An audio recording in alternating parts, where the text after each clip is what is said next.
All right, this is Chemistry Chapter 6, Lecture 1. And for this lecture, you're going to need to have a periodic table handy,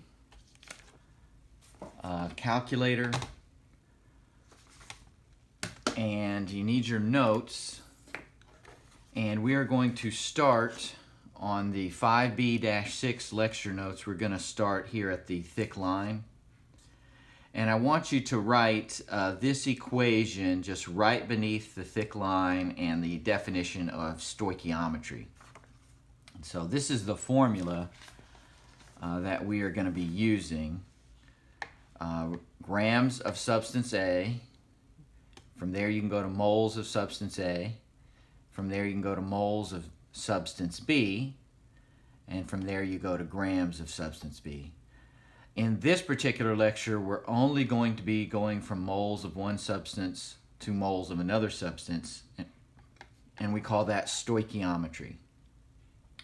In your book, you need to open up to page 165, and we are going to start on the On Your Own 6.1 problem. So, in On Your Own 6.1,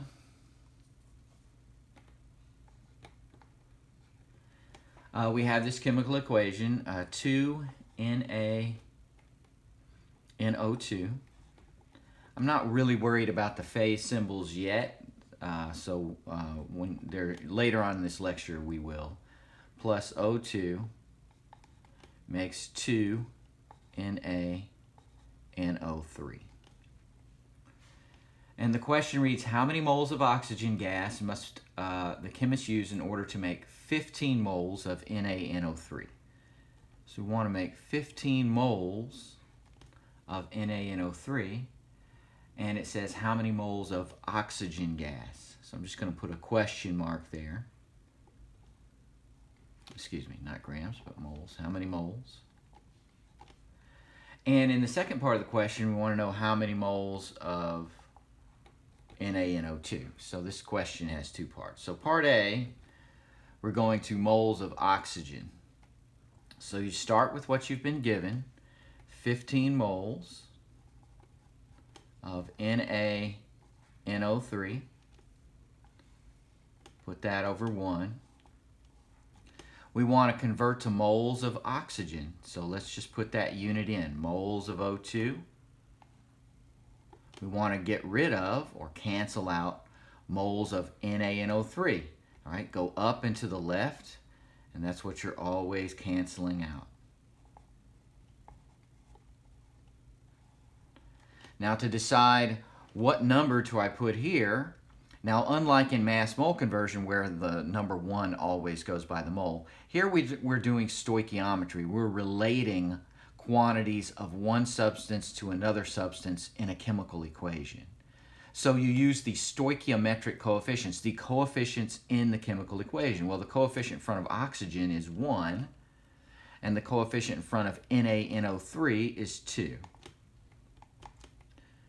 Right, so you're going to multiply 15 times 1 over 2, or 15 times a half, and that's going to be 7.5 moles of O2.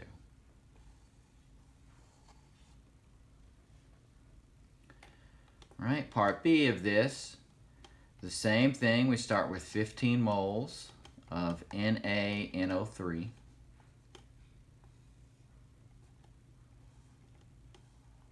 We want to go to moles of NaNO2 this time.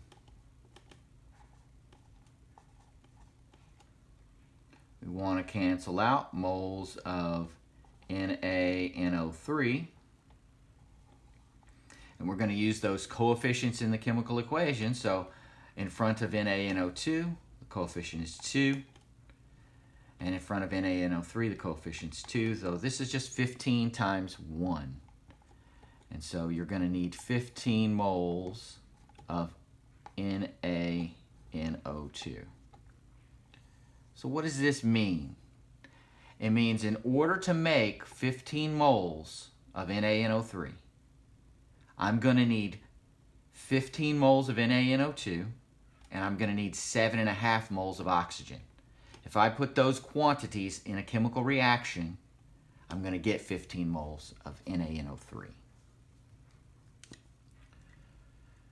All right, so that is 6.1. Turn your notes over to the next page, 6.2. All right, I'm going to leave this equation handy up here at the top. And before I go to work the next on your own problem, it talks about a limiting reactant. Okay, at the top of page 3 in the notes, the reactant that runs out first in a chemical equation.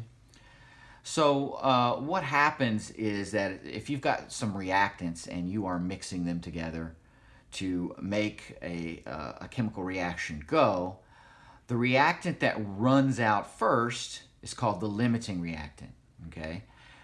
As soon as one of the reactants runs out, the reaction will stop. Okay, so that limiting reactant decides when the reaction ends. All right, so let's look at 6.2.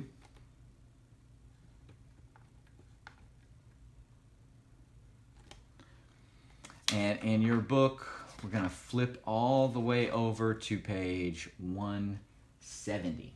All right, 170. And we're given this chemical equation, 4FeS2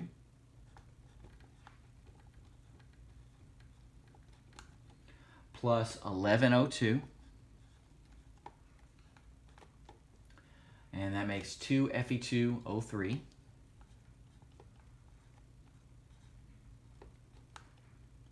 plus 8SO2. Right, this is iron ore, and this is iron oxide. All right, so an iron ore, it's also, you could call it iron sulfide if you wanted, but so those common names, iron ore, iron oxide, you can, as you read through the problem, it's helpful to label the reaction. So reading through, it says the first step in a long process that converts iron ore into pure iron involves converting iron ore into iron oxide, and it gives this equation. If an iron manufacturer starts with 1,256 moles of iron ore. So let's write that in, 1,256 moles. How many moles of iron oxide will be made? Okay, so it says how many moles of oxygen are we going to need? And then how many moles of iron oxide will be made? So this is another two-part problem. So you can see on your notes I've got a part A and part B, have given you room. Okay, so part A is how many moles of oxygen. Okay, so we start with 1,256 moles of FeS2.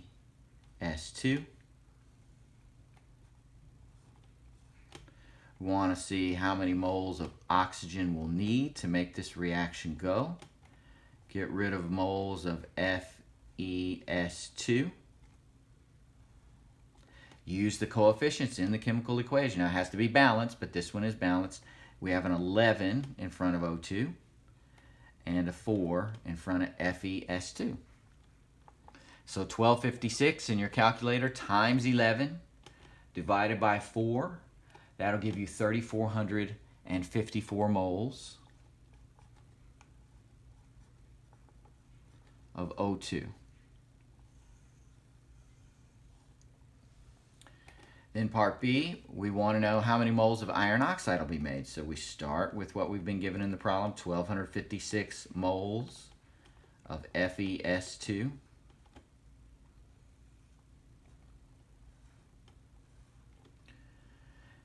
We're going to go to moles of Fe2O3. That's the iron oxide in. Get rid of moles of FeS2. And we have a 2 in front of the Fe2O3 and a 4 in front of FeS2. So that's 1,256 times 2 over 4. That's 1,256 times a half, right? 628 moles of Fe2O3.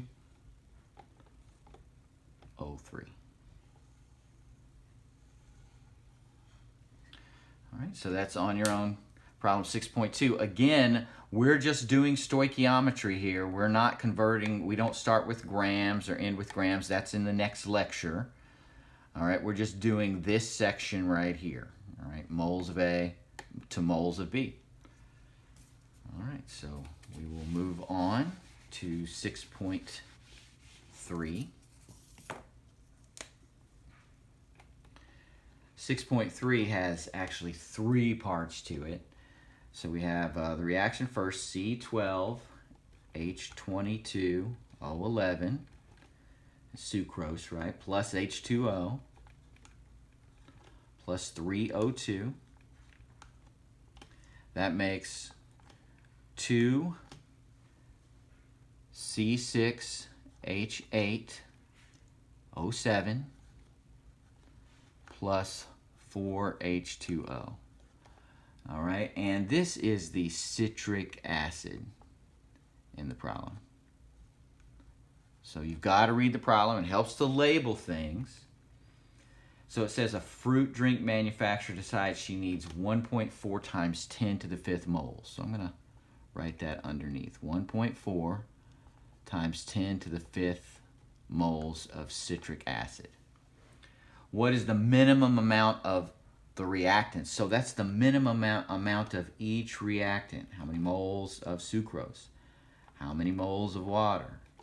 How many moles of oxygen? All right, so this is going to be 3 parts. Part A, we got 1.4 times 10 to the 5th moles of citric acid, C6H8O7. Put that over 1, and we will convert to moles of sucrose. So moles of C12H22O11 cancel out moles of C6H8O7. We're going to use our coefficients, also known as our stoichiometric coefficient. So the coefficient in front of sucrose is 1. Coefficient in front of citric acid is 2.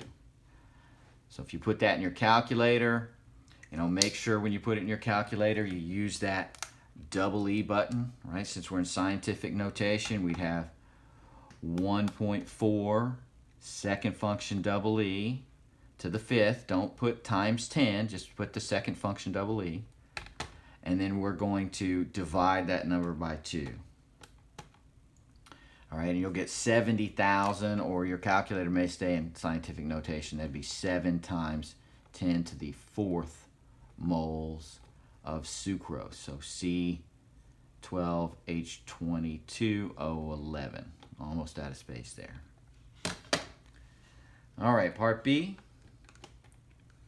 The next reactant, 1.4 times 10 to the 5th moles of our citric acid.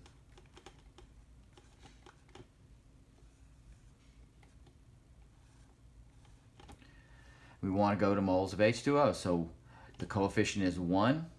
So 1 mole of H2O. We're getting rid of 2 moles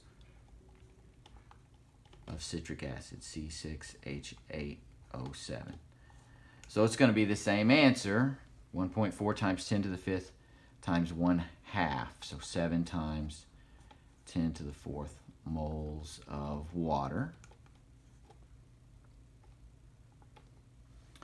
And then part C, we have 1.4 times 10 to the 5th moles of citric acid again.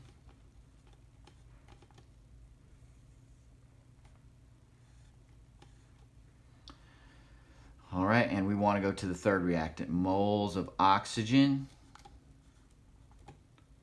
Going to get rid of moles of C6H8O7.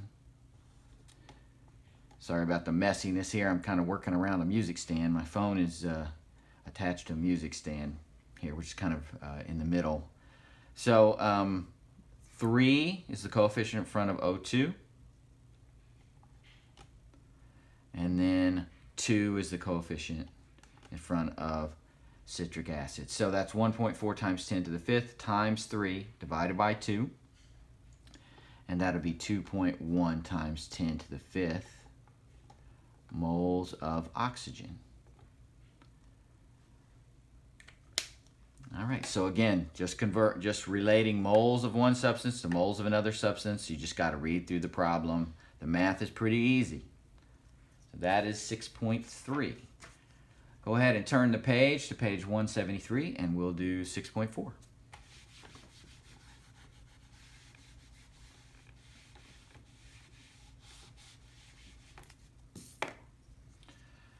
right, 6.4.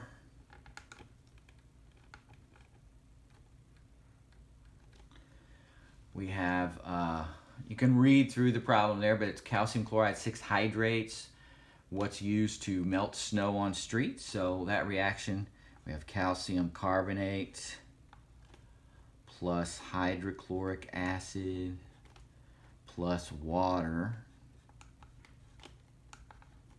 And that makes calcium chloride, CaCl2, 6 hydrate. Okay, so that'd be H12O6. That's just 6 waters plus CO2.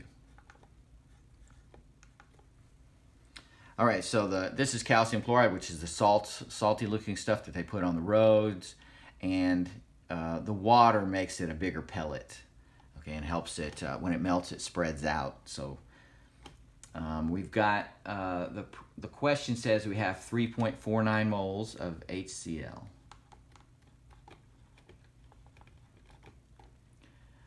Added to excess CaCO3. Okay, it's excess, so we don't worry about it. And excess water. Excess, we don't worry about it. Okay, if it says excess, you don't have to worry. That means you got more than we need to do the reaction.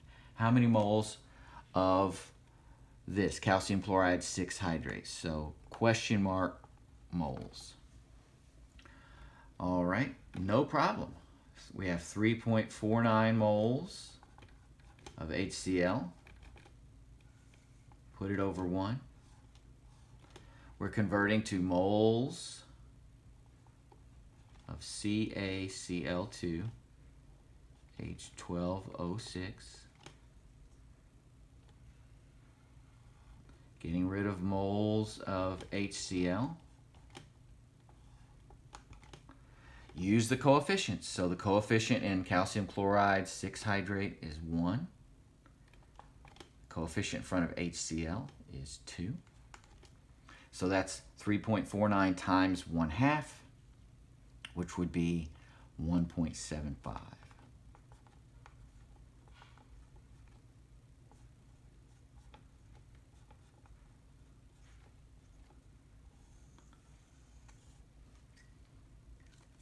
Okay, so that's 6.4. I've got one more little thing to teach you that uses the exact same type of math.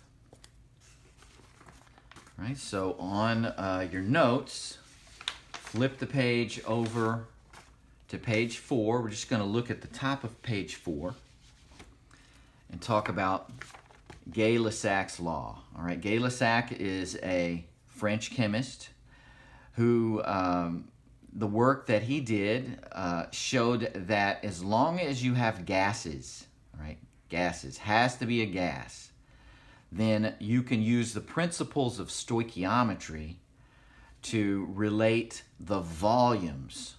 Okay, so here we're relating moles, which you can think of as a quantity or an amount that's like a mass, right? You can convert it to grams, all right? But moles, as long as they're gases, you can also relate volumes. So we can go from liters to liters instead of just moles to moles, but they only can be gases.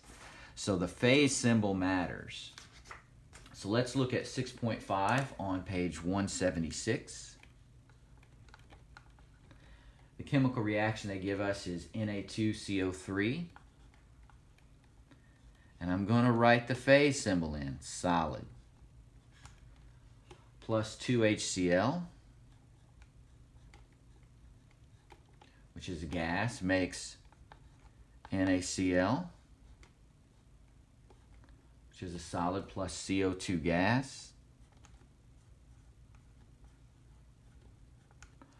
plus H2O gas.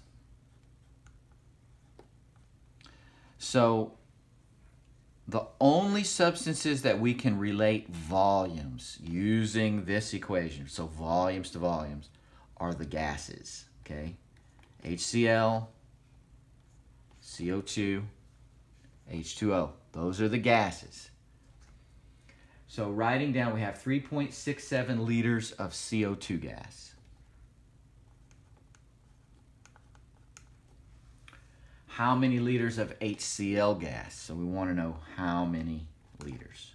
Okay, since we're relating gases to gases, we can use Gay-Lussac's law.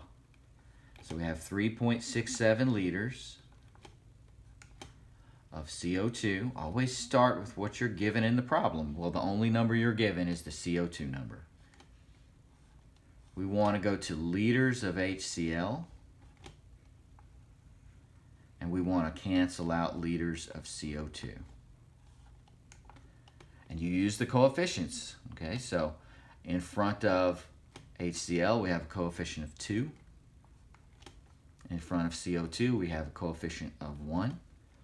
So 3.67 times 2 is 7.34 liters of HCl. All right, so Gay-Lussac's law is really easy. Just don't accidentally try to relate non-gases. We couldn't do anything with Gay-Lussac's law with solids in this case. We couldn't relate volumes of solids. Okay, only gases. All right, so that finishes out Chapter 6, Lecture 1. Okay, you are capable of doing the review questions on page 198, 1 through 5, and the practice problems on page 199. You can do 1 through 4. All right, and I will talk to you next video.